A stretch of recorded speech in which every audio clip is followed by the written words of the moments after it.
नमस्कार, मेरा नाम सौरभ शुक्ला और आप देख रहे हैं न्यूज़ 18। इस वक्त की एक बहुत बड़ी खबर पश्चिम बंगाल से आ रही है, जहां राजनीति के मैदान से लेकर सड़कों तक भारी तनाव देखा जा रहा है। तृणमूल कांग्रेस टीएमसी के कद्दावर नेता और सांसद अभिषेक बनर्जी पर स्थानीय लोगों ने हमला कर दिया है।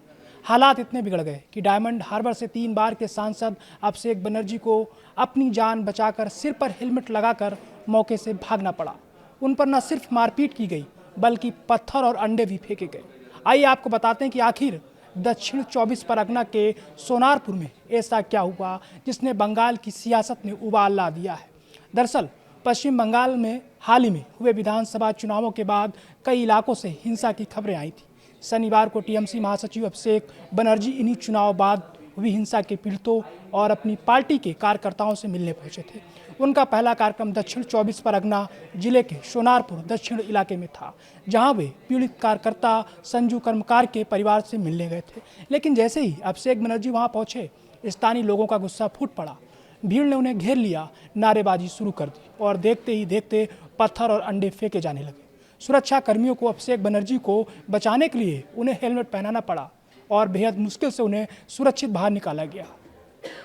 इस हमले के तुरंत बाद बेहद गुस्से और नाराजगी में अभिषेक बनर्जी ने मीडिया से बात की। उन्होंने सीधे तौर पर भारतीय जनता पार्टी पर निशाना साधा। अभिषेक बनर्जी ने कहा, यह सब भाजपा द्वारा प्रायोजित है। यह उनके लोकतंत्र का असली उदाहरण है। चुनाव बीते 1 महीना भी नहीं हुआ है और पुलिस यहाँ कहीं दिखाई नहीं दे रही है। वे मुझे मारना चाहते थे। ये पूरी घटना कैमरे में कैद हो गई है।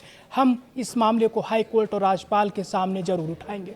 मैं न्याय के लिए अदालत जाऊंगा। दर्शकों, यहाँ समझने वाली बात यह है कि 4 मई को चुनाव नतीजों की घोषणा के बाद से अभिषेक बनर्जी के दिन तेजी से बदले हैं।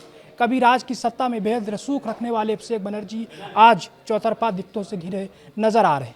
ममता बनर्जी की नेतृत्व वाली पिछली सरकार के दौरान अभिषेक बनर्जी को जो हाई प्रोफाइल सुरक्षा मिली हुई थी, उसे राज्य सरकार ने वापस ले लिया है। अब उन्हें सिर्फ एक सामान्य लोकसभा सांसद के तौर पर मिलने वाली सुरक्षा ही दी गई है। इतना ही नहीं, कोलकाता नगर निगम यानी केएमसी ने अभिषेक बनर्जी को 17 ऐसी संपत्तियों को नोटिस जारी कर दिया है जिसमें वे मालिक या सह मालिक हैं। निगम ने इन संपत्तियों का पूरा ब्यौरा एलिवेशन कॉपी मांगा है ताकि ये जांच की जा सके कि क्या इनमें बिना इजाज़त कोई अवैध निर्माण तो नहीं हुआ है। कानूनी मोर्चे पर भी अभिषेक बनर्जी की मुश्किलें कम नहीं। चुनाव प्रचार के दौरान कथित तौर पर भड़काऊ बयान देने के आरोप में उनके खिलाफ एक एफआईआर दर्ज है। हालांकि पिछले हफ्ते कलकत्ता हाई कोर्ट ने उन्हें थोड़ी राहत जरूर मिली थी, जब कोर्ट ने जुलाई तक उनकी गिरफ्तारी या किसी भी पुलिस कार्रवाई पर रोक लगा दी थी। लेकिन साथ ही अदालत ने उनके विदेश दौरों पर कुछ पाबंदियां भी लगा रखी हैं। सोनारपुर की इस घटना ने साफ कर दिया है कि बंगाल में चुनावी जंग भले ही खत्म हो गई हो, लेकिन जमीनी स्तर पर गुस्सा और हिंसा की आग अभी ठंडी नहीं हुई है। एक तरफ टीएमसी से बीजेपी की साजिश बता रही है, तो दूसरी तरफ कानून और सुरक्षा व्यवस्था पर गंभीर सवाल खड़े हो रहे हैं। अब देखना ये होगा कि कोर्ट और राज्यपाल के पास जाने के बाद अभिषेक बनर्जी के फैसले पर क्या नया मोड़ आता है।